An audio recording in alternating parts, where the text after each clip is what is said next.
And we are live. Hello, everybody. I don't know why I just decided to have an accent there for a minute, even though I'm totally from the Midwest. But I am Brad Chester. Everyone, introduce yourself. I'll start with the top bald person. I'm Brian. You're the bottom bald person. You're a fool. Look at YouTube. I have no idea. I'm Todd.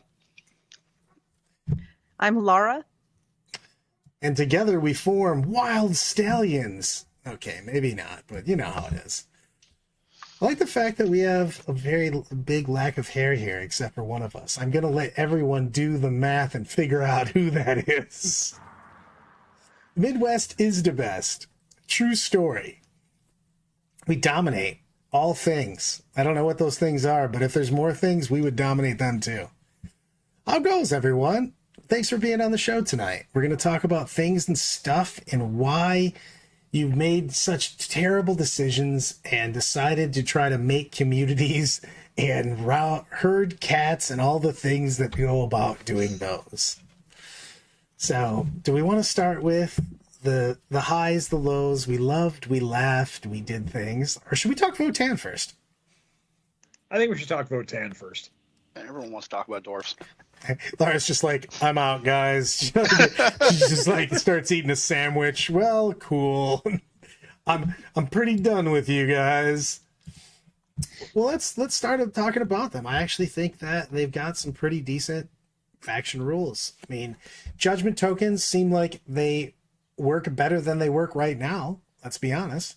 And they are, you get one judgment token plus one to hit. You get two judgment tokens plus one to hit plus one to wound. I mean, that seems pretty damn solid. I mean, yeah, obviously it's not as big now because you're not auto wounding on hits, but for a game that's trying to make things more balanced, we won't say if they're hitting the mark with everything, but they're trying. We're going in the right direction, I think. They're trying to be a little less damaging and everything. What are your first thoughts on that? I mean, both of you, I mean, I know, Todd, you've played Votann. Brian, have you played Votann? I have not played as Votann. I've played against Votann. The mechanics look pretty solid, but they look fairly similar in some ways than to what they currently have, at least on the quick glance. I admit that I was reading the article 5 minutes before we went live because I was a little busy today. But it looks effective. I actually kind of like the way you gain. I like the detachment rule. I like the way the judgment tokens, the minor part of the judgment tokens we've seen so far look pretty good. The warriors look pretty balanced. I'm going to stick to my guns, and this is the only salty thing I'll say about this.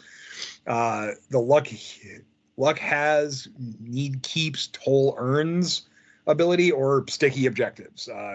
They said they were going to make things easier by not having repetitive well, they lied. Names. They lied. But I like the looks of things. I like that all the war gear. Again, this is a thing. I don't know if it's going to keep up this way, but I love all the war gear and everything being on a card. Yep, 100%. What are your first thoughts, Todd? I mean, I think it's going to lead to less feels bad moments. Auto wounding on a 4+ tends to leave people not wanting to play against Votann because it just, takes 50% of the math out of it. I think it's still too early to tell where they're going to stack up against Space Marines or other things that have had releases. But I think overall, I'm really happy that they didn't just, get rid of all the judgment tokens, which is kind of what I was expecting. I'm just going to the wall and I hear there's a bunch of comments, and then the end one is John going, "The ancestors are watching in horror." I think it's still too early to tell. I mean, I know, some people are sad with what they've done. They got rid of hunter weapons, which I kind of hate because I thought that was I think that's a big thing. Plus, I like the fact maybe they'll also make them goddamn dwarves and not just some weird guys. But the thing is that if, like Anna was saying, the same thing that Anna was saying on this, I feel like if they just don't obliterate them like they did, because they never fix the mechanic. Look, here, I'm going to give you a situation for everybody, yourself included, Todd, that already played Votann. If instead of just coming off the top ring rope and saying, "Hey man, remember when you got rickrolled?" Hold on, I'm going to drop the RKO on him. Boom! if they wouldn't have just put a finishing move on them with points and instead immediately changed the mechanic to what it is going into 10th and left your points alone so that you could actually field a full army, would you have been okay with the mechanic being way less, but actually having more shit? Yeah, I mean, as fun as it is to field basically a combat patrol at 2,000 points, like it is, I feel like you needed more stuff to do a lot of things. And the games that I lost, I just didn't have stuff. And, you know, you just need that stuff and a little bit less power, I think, up front. I agree with that. They always felt like they were short some models on the table. Mm-hmm. Yeah, it's just they're so expensive right now. It's like the Votann games seem to go very skewed. You either just put a beating on your opponent, because one, I mean, we can all agree on this, their secondaries are pretty god-awful. You know what I mean? But and the thing is that usually what happens is you just put a huge amount of damage on your opponent and then you're able to just score. But they have so few models that they have such swingy games where it seems like you either get ahead of somebody by doing a huge amount of damage, or you play the long game and then you just don't have enough stuff for later. And I am waiting for Gotrek Tau Slayer.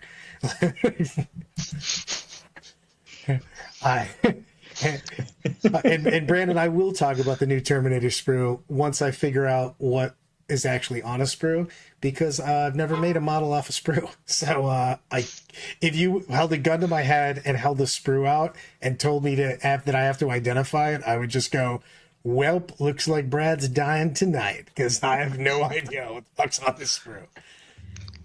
I just hand the sprues to Todd. That seems He legit. builds them, I paint them. Yeah. Yep. So, Brad, just on a side note, because I like to get off track just as much as you do, I had Zuber up in the game room on Thursday, and he was digging through a bits bin, and he was like, "I'm pretty sure we can put Brad an entire Space Wolf army together out of this bin." I agree So with that. I think we got you covered, buddy. Yes. I do love that in the middle of the tournament, one, I had Zoobs putting guys on bases and painting stuff, but also he fell asleep twice in the middle of the tournament because he wasn't playing. He was just hanging out and doing some hobby stuff, but he was just unconscious at different times. he looked, "Little guys, I'll tuck it out." We kept him up late. I do love, you said this before. So, Brian, give one more time the story that you told before we went live about the fact that currently Zoobs and GW have an exchange going on on the wall. In one of the chats, Zoobs kind of posted the, "Hey, you said you were going to reduce rerolls," and put up a screen capture or something, and they were like, "Well, yeah, we're going to reduce them." And then he was like, screen capture, and GW replied to a couple of them basically saying, "All right, well, yeah, there's less rerolls, but there's still rerolls." Basically, everything they've shown us, with the exception of, I think, Chaos Demons has had some reroll mechanic in it. Necrons just said, "Screw you."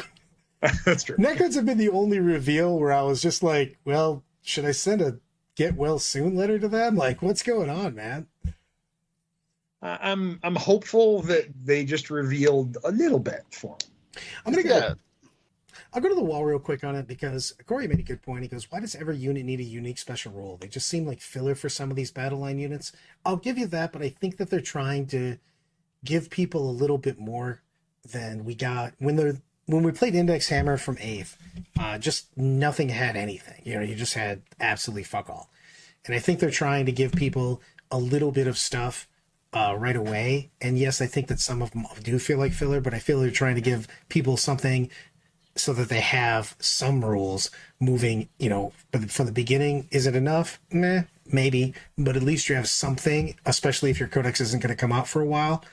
The other is the animated great quote on this, which is whether modifiers are going to be stacking in 10th. That's a big deal, actually. Mm-hmm. I mean, without knowing the full rules, every drip we get is kind of like, oh, and then somewhere in that drip, and you have to read everything, they sometimes slip in a, "Hey, this is happening," and you're like, "Oh, that's great." And then, you know, you kind of have to pay a lot more attention than just reading the bullets, I guess is the way to put it. Yeah, I mean, I hope the modifiers don't stack because we had enough of that. Eighth, I mean, if you remember Elder Flying Circus and stuff like that, or flyers and shit, that was nuts. I do like the wall here.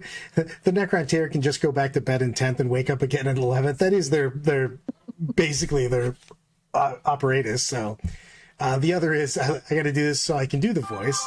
KR goes, to be fair, we have seen some big expensive dudes with rerolls. Need to see the whole picture. And I have to say this, we're just going off what they showed us so far. And I know we're going to be internet crazy, but that's what we do because we have multiple shows and I have to act internet crazy.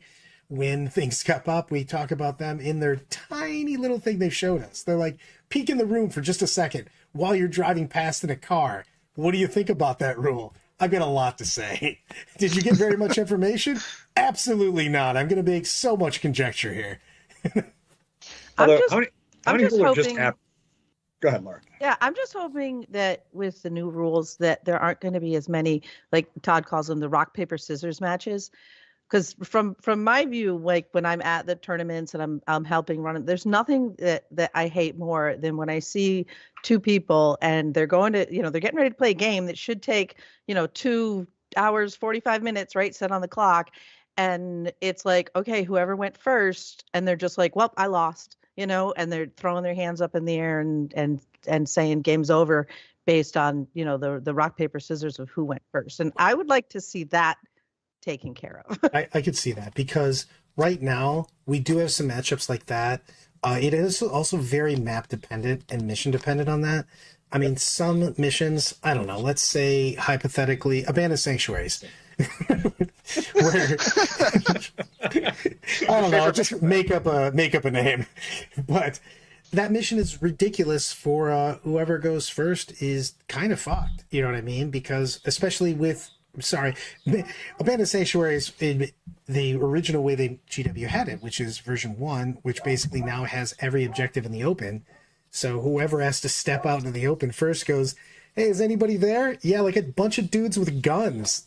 Bummer. We kind of wish I didn't poke my head out first.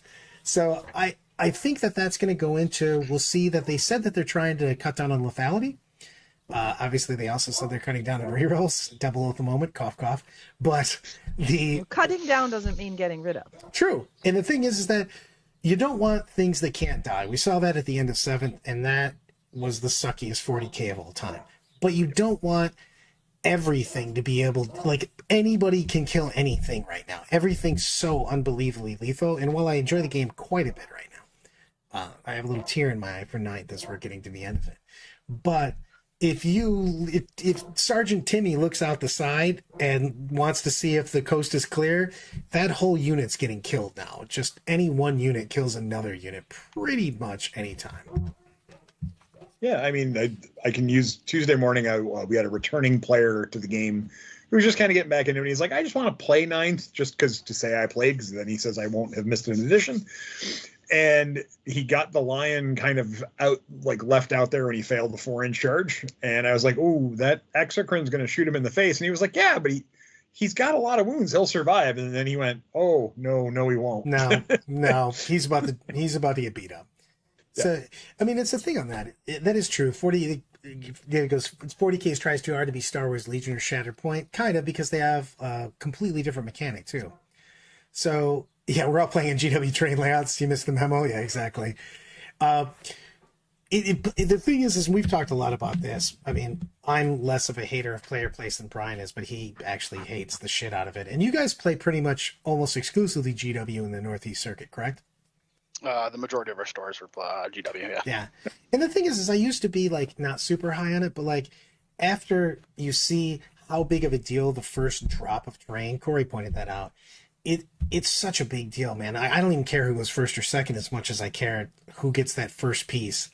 I mean, you're playing Tal versus World Leaders. You're like, hey, man, we should just roll a die and see who gets to put either a crate or a giant building in the direct middle in this 5-objective game. It's just so ridiculously strong. Before we continue on, I do have to tell Kyle, he says, maybe we should give props to that guy that made the thumbnail for tonight. It looks amazing. Which is, of course, him.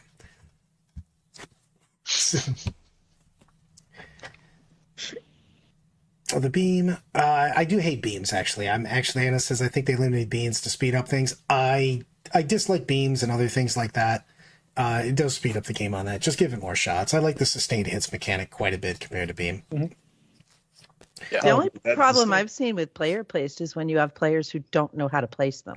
It's really hard on new players. Oh, it's ridiculous. Who don't understand terrain and terrain layouts. And if you're playing against someone who doesn't know how to do it, it can kind of just screw the whole game for everybody. It's big too, because I've seen the thing is I've played against, I did at LVO too. I had huge advantages against other very top level players because the Euros don't do player place terrain almost at all. And I had such an advantage on them when we did this, because even if you practice a little bit, going to a tournament, it's just not the same as playing tournament after tournament and using those skills. You know what I mean? So I just had the experience standpoint of that, and it becomes a huge deal. It also really extends the gap if you're playing an experienced player versus a fairly novice player, and then you add on player place terrain. The new player is just going to have a bad game because they not only are they less experienced, but now they are playing on a shitty board because they didn't know exactly how to put it. So I think it actually makes the game a little bit more, I guess, sucky for the new person. That eloquence right there. I read my new novel. I give more dramatic prose like that. The best way I can put it is the skill gap for player place terrain when you're taking two equal, we're going to call them mid-table players against each other. A guy who comes from not playing player place terrain to a guy that store plays player place terrain every weekend when he plays, he has a huge advantage. Now, that advantage doesn't exist when someone plays on GW placed terrain versus someone who doesn't, because the terrain rules don't change. You can kind of game plan out from there, that where your terrain's going to be, where stuff's going to be. It makes things a little bit better. And both of those players with equal skill, it's now kind of an equal game because they're in the same boat with terrain. At least that's my opinion. That was why I've one of the always big liked factors. set terrain. Yeah, that was one of the big factors when we were starting at the store that I started running events at, was what terrain is going to be the easiest for new people. And we just settled on GW. It was the most cost effective for the store. It's the simplest, to learn the rules for, I thought, and there's enough events in the area that use it, like bigger events, and it was catching on, that it just seemed to be a no-brainer. It's like I'm using it for Salt City. I will more than likely be using it in other events. I think I've used it in all but one event at the store this year. I'm just a fan. I'm just a fan of it. Mm-hmm. Agreed on that. So we should let's continue the Votann. Look at me. I'm keeping us on point for a second. I'm so proud of myself. If I had a cookie, I would eat it. But ruthless efficiency. But then you'd want a glass of milk to go with it. This is also true. It's true. So I actually like this quite a bit. The fact that you basically just pick a unit, and if you kill it immediately, you get 3 CP, third and fourth round, 2 CP, and then fifth round, 1 CP. I kind of like this because you can do some serious shenanigans on that. Because you can just choose like something that they have to either interact with you for one, or it just is like a forward deploying type thing that they want to slow you down, and then you just grab real early CP. Plus, also, do you guys think they're going to cap CP? Because every rando unit has a get a CP and a 5-up, and that seems like, especially when we talked about the guard. I know we're going to Votann, but Hearth can also have it. The Hearthkin Warriors. So, like, if you have like 1 million of those units, you could just get 1 million CP in a turn. I think that they're probably not going to cap CP per turn for abilities like Votann and stuff like that. I think they're probably just not going to have a reroll stratagem, and that's how they're reducing rerolls, Brad. Oh, God. So when I get into turn 3 for like Sisters, I'll have 47 CP and 83 Miracle Dice, and then I just go buck wild. Yeah, then your turn 3 takes literally the remainder of the game, and I have you're nothing like, left. Yeah, that's fine. You're like, well, my first 2 turns took 22 minutes, and my last turn took 2.5 hours. So it seems pretty crazy on that you could really unload a crazy amount of special abilities with all that. So we'll see.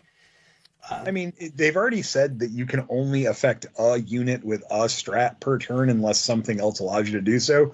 So you're not going to be putting like 3 or 4 strats on a unit. I don't know. It's going to be a strat on a unit. Catherine just said that you can do an unlimited amount of acts of faith on a unit. Maybe we'll have Commander Timmy, who says you could do unlimited strats on somebody. I mean, possibly. Timmy, that guy's gonna wreck. In my head, I'm thinking that Timmy. would probably be an Archon. I don't know why. Yes, because they're just known to cheat. You're like, look, man, we all know the Dark Eldar are going to cheat, so just let it be. So I don't know. I'm fairly pumped for a lot of these things. Earthkin Warriors look like Earthkin Warriors. They have all the standard battle line stuff. Yep. CP regeneration, a 6-up Fatal Pain if you have the med pack. They have a couple different things. They have the, you can change 1,000,000 guns. I'm more looking at you, Fortress. 16 wounds at T12. I actually, weirdly enough, thought this would be better toughness, to be honest with you. I think 16's a good spot. It's 16 wounds. It's toughness 12. Yeah. I mean, I'm saying speeder is 16 T10. wounds T12 is a good spot. Yeah, I just thought it would be some of the other things we've seen it being higher toughness, though. You know what I mean? When I think Fortress, I think that's should be one of the things that's like toughness 14, 16. I don't know. Yeah. I just thought it would be just even beefier. Meh.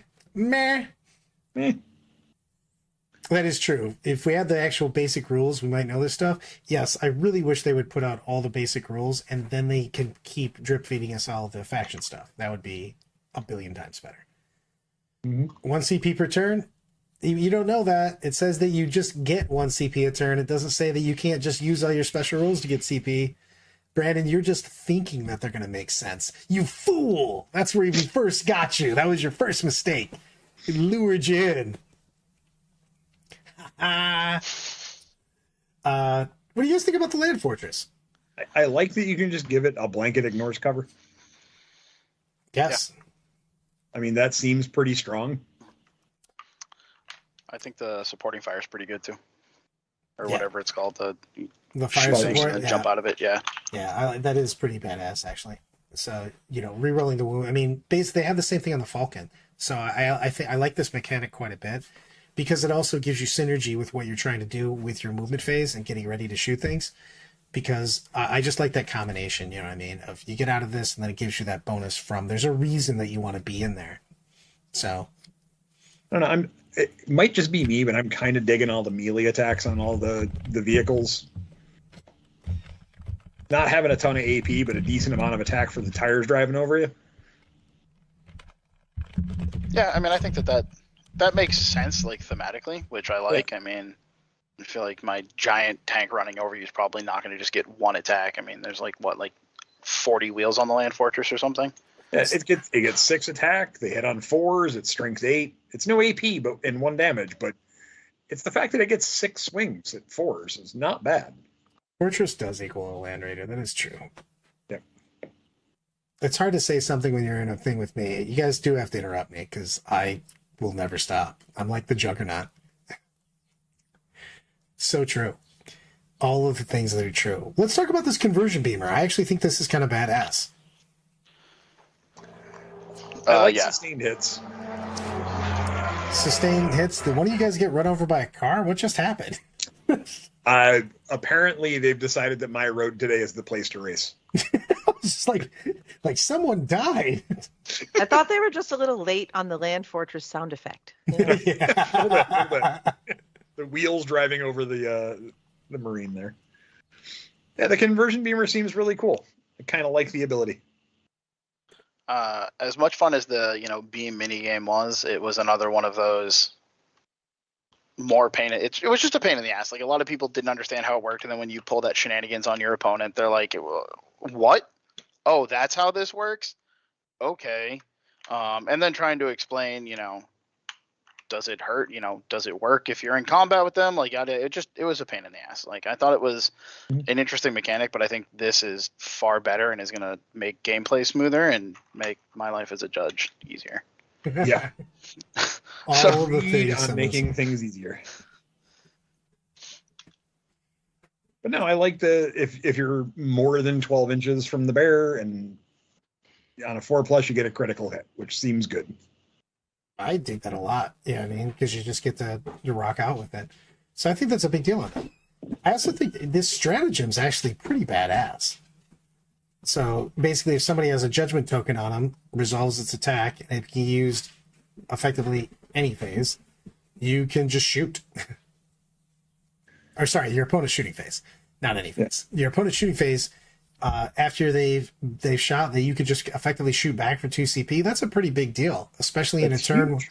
Well, a turn where you used Overwatch and then you use reactive reprisal. You know what I mean? That's 2 times shooting out of phase in a turn. Mm-hmm.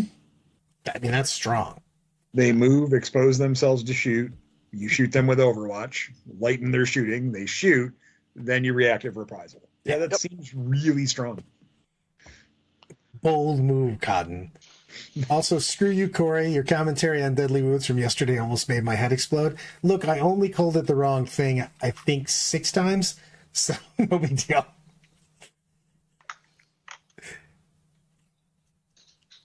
Yeah, and 100%. It's the current strat minus the core restriction, which is that's one of the big things on it, and the fact that you don't lose your shooting phase for the next unit is huge. Plus, adding Overwatch on top of that, it's like just a double.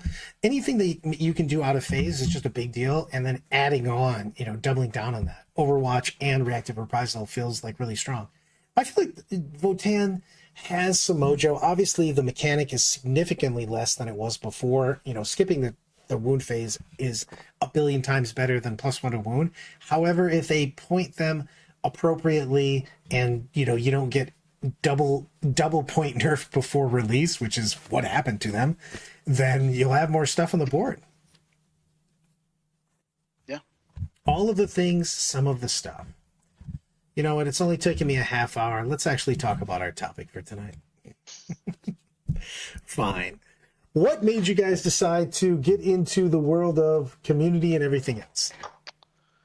So when I moved out to Western Mass, the nearest place to play 40K was down in Connecticut, and I wanted something closer. So after seeing a couple of our TOs, Carol, namely, get a really solid community up and running down in Connecticut, a local store opened up by me, and I just kind of walked in and said, "Hey man, are you running 40K?" And he said, "No." And I said, "Great, I am." And just kind of hit the ground running to build the community. I wanted a place closer to home to play. The store's 8 minutes from my house, but I also wanted to get more people into the hobby because I really like 40K, and having people to talk about your hobby with is nice. And I think it, does a lot of good things for people. It helps them make friends. They can be artistic with it. Laura, tell me, does he have one of your relatives held in the basement? Blink twice for yes.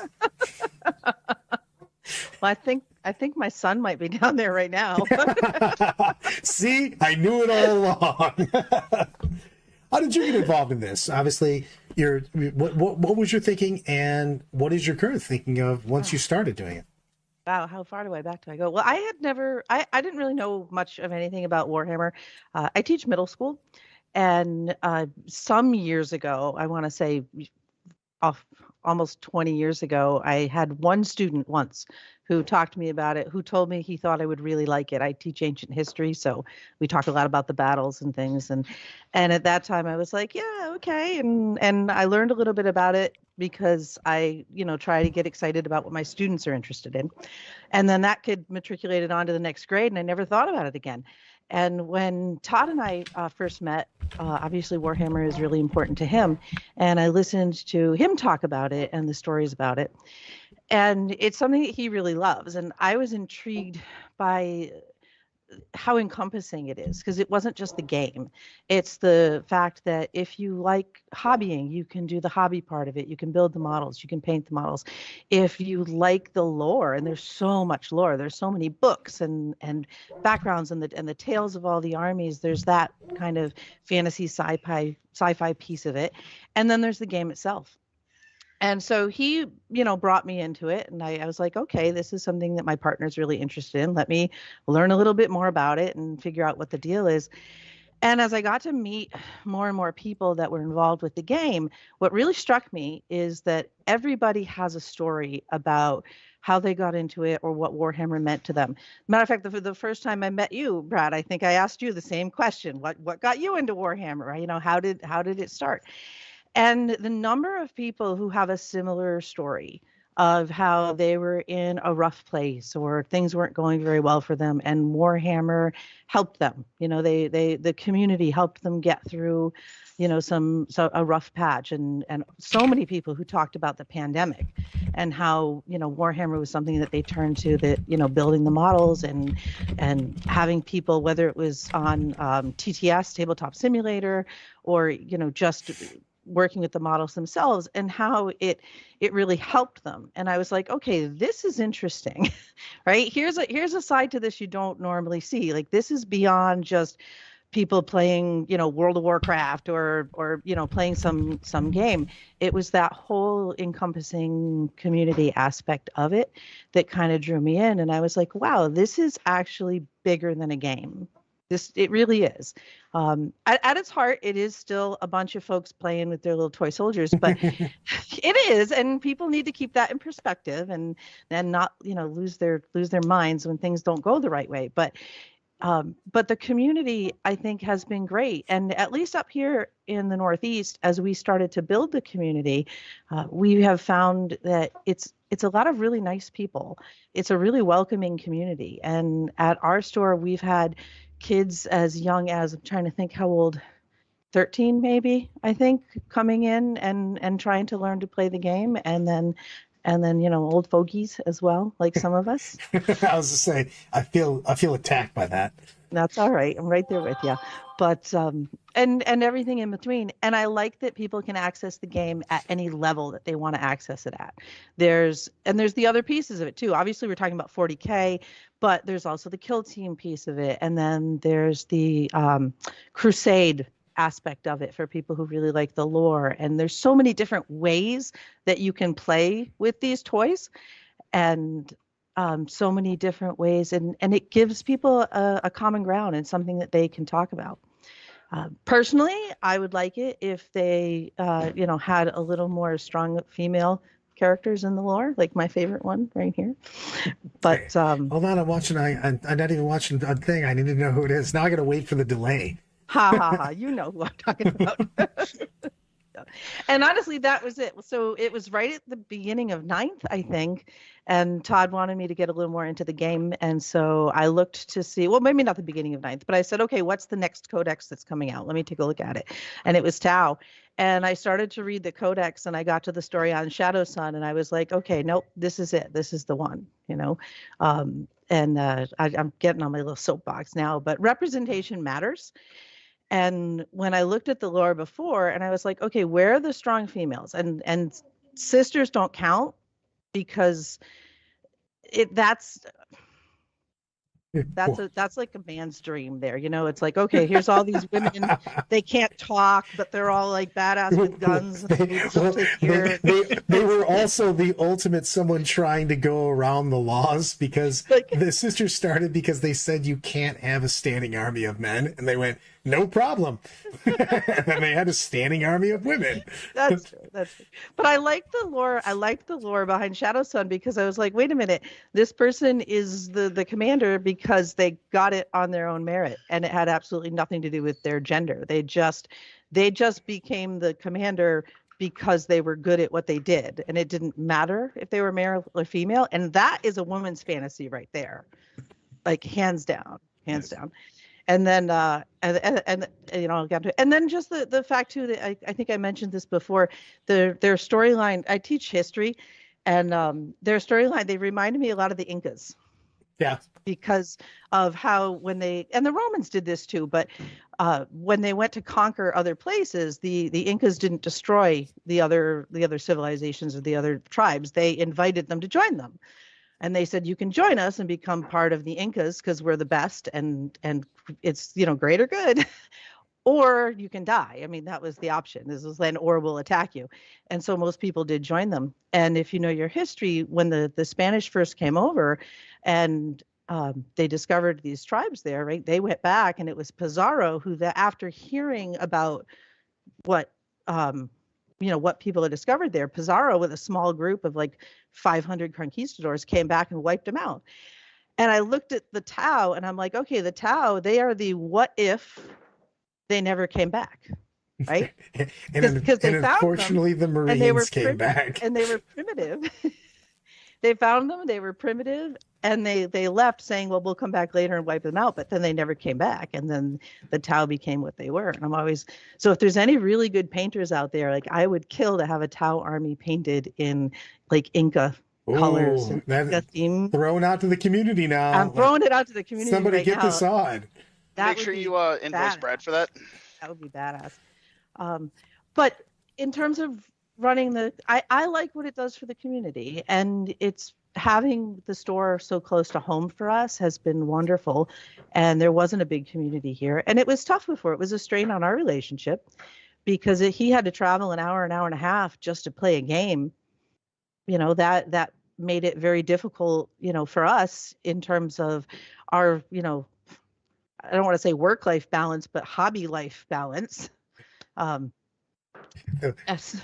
The Widows of 40K is one of my that is literally a podcast name that a friend of mine's wife wanted to start because we're always gone somewhere. I like organizing things. Like I'm good. I mean, I am a middle school teacher, and honestly, teaching middle school and helping TO a 40K event, there's a lot of parallels there. I've been waiting this whole time for you to go middle school children, 40K players. They're the same thing. Same. I don't see any differences in these pictures. Middle school's probably better behaved. What's the difference? No, they're the same picture. Same thing. And it's funny because we'll be running events, and I'll have a microphone for 30 people or whatever, so I don't have to yell. And then the microphone runs out, and she just puts on the teacher voice. And I've never seen a group of grown ass men just quiet so quickly. I give my wife credit because my wife's a teacher as well. She's also a middle school teacher. Yep. And she very much taught me the teacher voice by using it on me, and I use it as a TO more than I care to admit. Yeah. To the point of where I have put grown men in timeouts. Mm-hmm. And true story. Brad's been there for it, and the story's been told.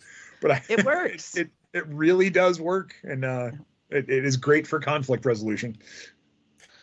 And we found that we're just a really good team. Todd and I, we're partners, and when it comes to running the events, we complement each other. I'm the first one to say, I don't know all the rules. I really don't. I mean, I'm around it all the time, and I listen to it all the time. I know enough to join in a conversation. I can carry on a conversation, but I don't know the rules enough to be able to judge something.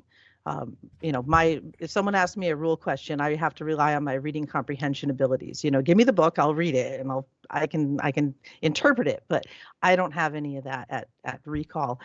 But what I do have is really good attention to detail, and I have the ability to make sure that events run smoothly and make sure little things don't get missed. Are you laughing at me over there? What are you chuckling about?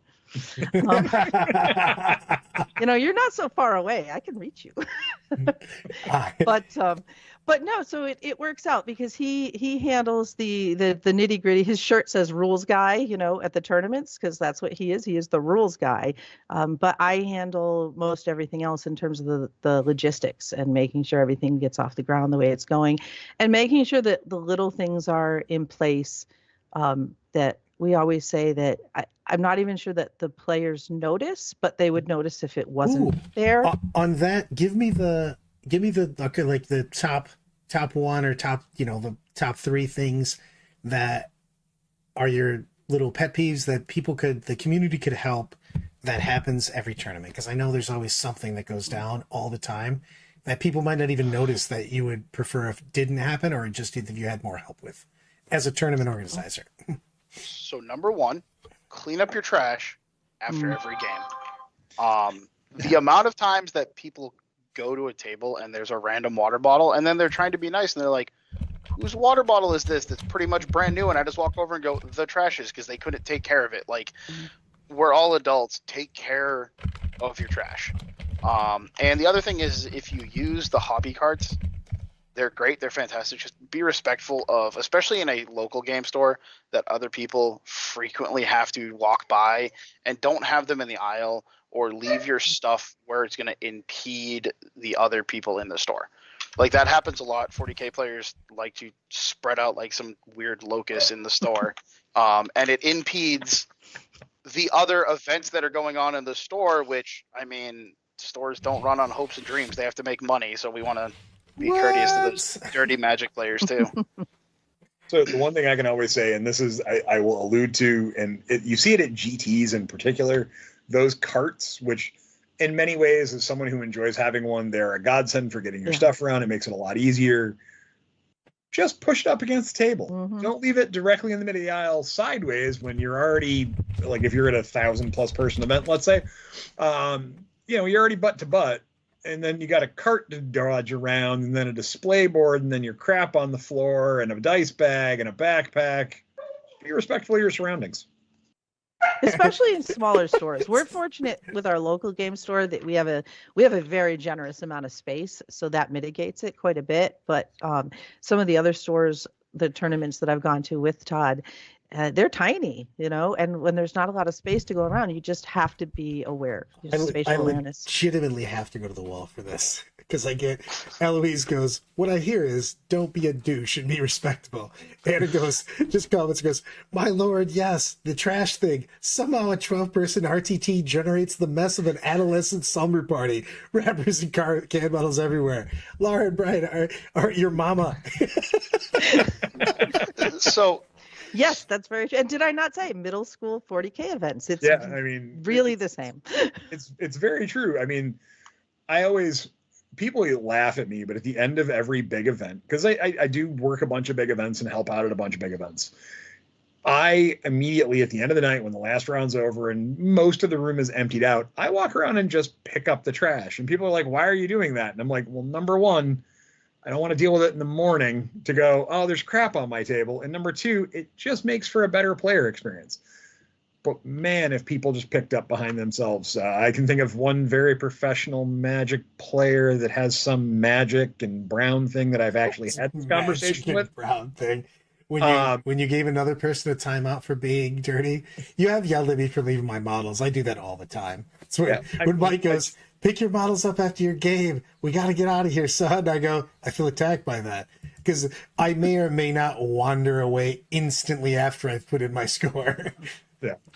But it's one of the things of it. I don't think players realize that. And if they took the 30 seconds to pick up behind themselves at the end of the night when they were like, why are you like an hour late to dinner, Brian? It's like, well, I've been picking up the room. True. So during games though, like to get away from that's a funny and kind of a fun conversation, like making them clean up their trash. And it is an important thing. But in terms of having the games run better for everybody in the whole community, if I had one thing that I would like to see players do, especially newer players, is advocate for yourself. Ask questions. Ask questions. Don't sit there and think, because if you don't say anything and you sit there and you stew on it and then the game's over and then you've got hard feelings because you think a rule was done the wrong way, or maybe you forgot something, you didn't play it right, but you didn't want to ask at the time. And then that leaves a sour feeling for everybody involved. No one wants to win because somebody else screwed up on their rule, and no one wants to lose, because of something that could have been handled. And yes, we have judges, and yes, the judges walk around and try to catch things, but they're not omnipresent. And when we set up a tournament at our store, we have a TO's table, which is that's where I sit. It's my birds are really loud. I don't know if you can hear them. We set up a TO's match table. Going on. It is, yeah. They want dinner. But we set up a TO's table, and that's kind of like my spot. To go with the middle school analogy, it's my teacher desk, and the judges walk around. But we always make sure there is somebody visible and present. If you have a question, stop what you're doing and come ask. Huge. You're not interrupting. It's so big. I can't get behind that enough, because it's one of the things that I coach constantly all the time is you have to have a conversation with your opponent. Like, just there's so many things, and Brian, one of the I won't even use the example of people, but like has had multiple times you have people that are literally having an argument where both people are basically saying the same thing, but they don't have any ability to give that back. And the thing is that it's so big to have that, and you have so much of a better game Just have those things. And Eloise says it, call a judge early, like before you start arguing about something. Get a ruling before, because you can have it just, okay, you know what? We're not on the same page. Let's get a judge real quick. Cool. Whether it's for you or against you, cool. You've made a ruling, and now move on with the game. Continue to play so with the on that note, there's going to be times where you play against someone, like in particular at an RTT. Never played against orcs before. His buddy plays Marines. His other buddy plays Tau. He's never played versus orcs. He might ask you every time you go to do something, hey, I don't know that. Can you explain it to me? Don't get mad. He actually just wants to learn and be there because he doesn't know or she doesn't know the response. And sometimes you can just go, hey, yeah, these are the units. So I'm going to activate this one. Here's my book. Because you said you don't know the rules, it's there in case you have any questions on it. So it's just a nice thing to do, and never be mad when your opponent asks you a question about one of your abilities because they're just trying to learn it.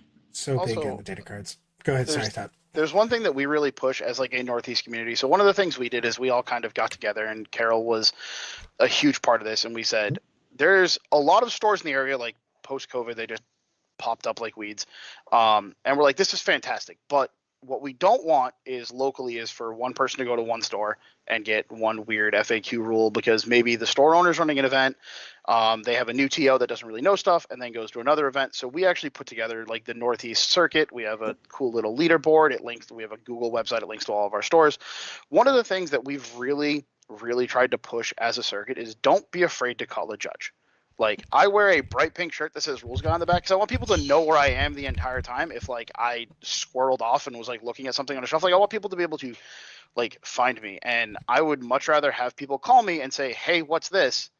A million times than have them feel bad at the end of the game because they didn't feel comfortable calling a judge. A lot of times people feel like it's stigmatized where it's like, Magic where you call a judge. It's like, oh, like, you're the bad guy. Like, no, like, encourage your opponent to call the judge. Like, I've heard people say, look, this is my interpretation of the rule. I could be wrong. Like, let's go ahead and grab a judge. And then I get called over. And that leaves it with such a better feeling on both players because one person's not going, well, this is my rule, but okay, you can call the judge if you want to because I'm a middle school diva and have to be right.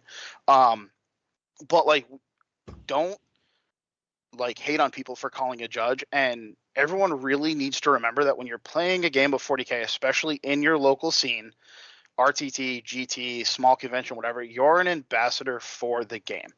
Yeah. Like, the amount of times I've seen people at local events when I've like walked into a store and been like, oh, hey, this store has 40K and they're running an event and someone's having like, a mantrum, and I'm like, okay, I don't really want to play 40K here.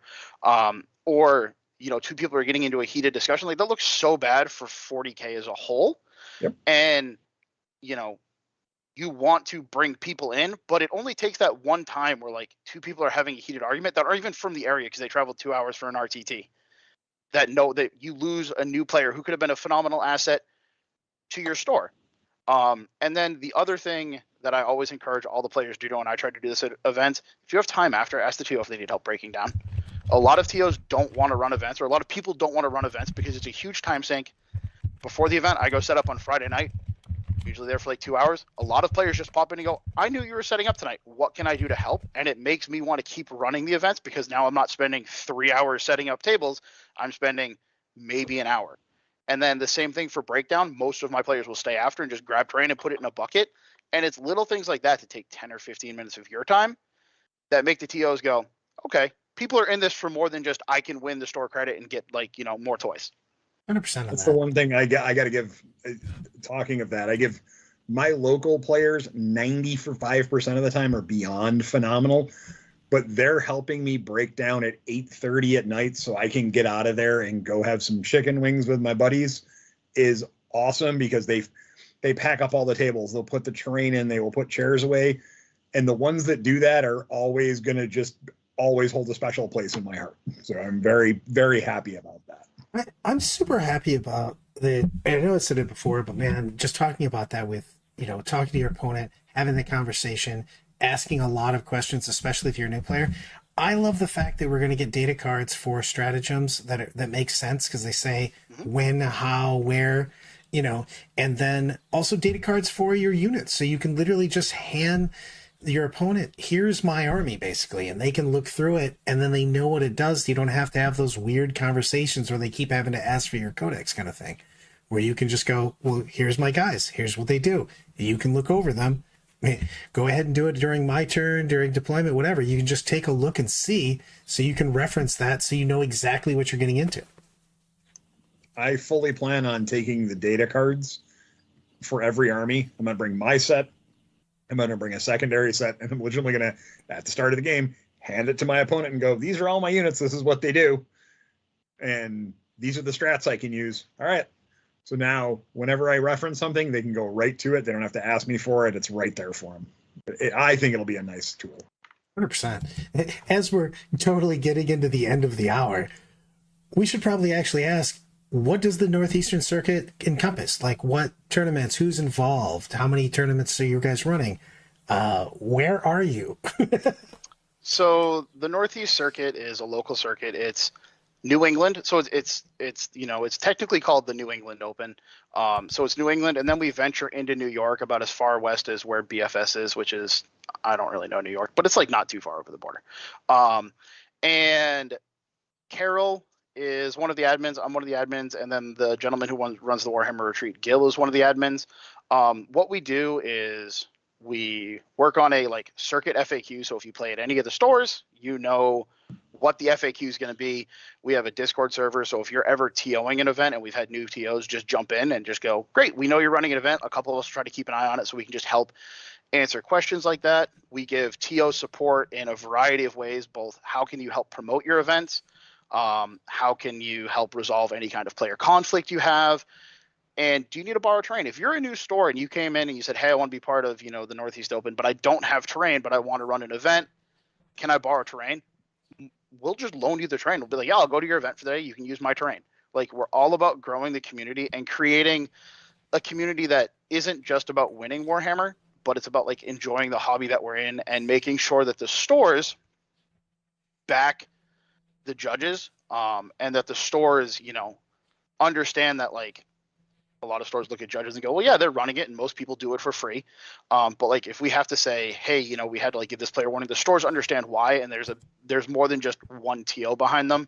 And that says to a lot of the players that hey, your bad attitude isn't going to fly in any of these stores, because you can't just go to Brian's store and be a jerk to Brian and then Brian go, you can't come back here, and just go to a different store. If you're banned from one, we ban you from all of them. And our goal was to cut down and make sure we don't have those problem players, because they'll kill a community faster than anything we found. 1,000%. I mean, we had a hard time doing that for a really long time. That is one of the things that the Sigmar guys did a billion times better than us, is weeding out bad apples immediately and saying, hey, we want a good community, go away unless you can fix your shit. The other thing that that we did in terms of building the community was the calendar, which was kind of how it all initially started, was putting together a singular calendar for all of the stores so that people could see when other stores were having their events, so we weren't double booking weekends. Because drawing from, I mean, New England is big, but it's not that big. We're drawing from the same player pool, and if we had 3 stores that were all trying to hold an event on the same weekend, then no store was going to get a good turnout. So we may have had this problem coming up right now. So it's really funny because a lot of the store employees don't run the events. It's volunteers around here, at least. So when all of the TOs came together and kind of said, great, I'm running events on the second weekend of the month, the stores were just kind of well, I guess we kind of have to follow this pattern because we want to run events. And what we've seen is attendance has spiked across the board for events.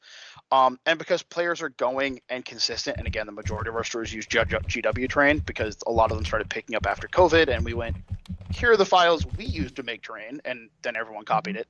I stole them from Carden. And then it really made it so it's consistent for all the players. So it's similar, if you go to a GT at my store or a GT at the portal, it's like you're going to a frontline event it's very similar for the players, and we found we've got a lot of new players jumping in because it's very similar for them and it's easy, and they don't have to go, well, if I go to this store, what weird stuff am I going to encounter there? Or player place terrain is intimidating, I don't want to try it. and it's just helped really solidify and get people to join and feel comfortable and know that it's not just one TO running all the events in the area. It's a group of us. We talk about it. Like, we've had a lot of really positive feedback. The players like to give feedback. Like, we say, hey, here's our FAQs. What do you guys like or don't like? Here's our logo. Here's the calendar so you can see what stores near you are doing events on the weekends that you're free without having to pull up BCP. BCP is a great tool. But if you can just look at everything on a calendar, that gives you the date, the store, the address, the cost, the times. It makes it a lot easier for and accessible for the players because they can just look and go, great, for May, I can do 2 events this month. What 2 do I want to do? And it helps us so I'm not going to schedule an event, messaging 8 people asking if they have an event on that weekend. I mean, it's important that we communicate. We do a bad job about that, especially we have in the past, which I love that I wanted to have you on tonight to really promote this and talk about it because we've done a poor job in the past of like promoting each other's communities and helping each other out, even like communities that are like almost right next to each other. And you could be like, hey, we could have basically, double the players that we could get if we would just help each other out, help with terrain, all the things you're talking about. That's really why I wanted to have you on tonight and talk more about this. You know what I mean? So that we can hopefully push other communities out. We've had a talk as a Northeast circuit and as a Northeast community a few times to where it was like, yeah, it'd be great if we could just do one giant event, right? Like if we did something like pretty much what Games Workshop is doing. And we're all like, if we could just get one person to coordinate it and we all just brought terrain, because I have not even a pull punches. I have over 100 tables of terrain. I know you guys have a bunch of tables of terrain. Carol has a bunch of terrains. The BFS has a bunch of terrain. We could probably host a 400 or 500 person event without even thinking about it. Yeah. If we all came together and did it, which is something that we need to do at some point in time just to have fun with. We've been working on that with Neverwinter and Ironwell too. Yep. One thing we did do too is that we have a lot of people that like to play competitive 40K but don't travel because they have families or jobs don't allow them to travel. So we came together and said we want to do something for those players. So what we did is we came up with, we have at the end of the year, based upon our scoring system, which is transparent, it's some Excel wizardry that Carol did. The top 8 people the top 8 people get a 1-day RTT at one store, and that's literally the top 8 people in the circuit. If you drop because you can't make it, you cannot go to the other one that I'm going to talk about. And then you're literally the circuit first, second, third for the year. Like it locks you into one of those top 8 positions. Everybody else gets a 2-day GT at another store. Nice. So you're taking the top 8 people out and going, hey, this is anyone's game. So before I ask you to promote things, before we hit the end here, I do have to go to the wall and say, serious question. How many points does Todd lose to me in the finals this Saturday? I'm not playing this Saturday. I'm running it, so. Infinity, apparently. So give me some events, everything that everybody wants to promote. Give me the mojo. So for the Northeast Open, I will go ahead and just post it. I'll post our site, our Google site that I made. I already did. Okay. Lara already did because she's ahead of me because on top of things. I dropped it in the chat when you were first talking about it. Here, I'll post it again just because I want to. I mean, really, that's where everything's located. That's where all of our stores are. If you're thinking about organizing something like this in your area or want tips or tricks or like roadblocks we encountered, feel free to reach out to me. And I'm more than happy to have a conversation because I really think more communities doing stuff like this is what's going to really take 40K to the next level and make it just a better community for everybody. Yep. I agree. All of the things, some of the stuff. Appreciate you hanging out with us today. I mean, you wrangled the middle schoolers, which we are, and we did things and stuff. On that note, everybody, thanks for hanging out with us. We will be doing, as usual, random things. So please like, subscribe, do all those other things, and we will see you next time.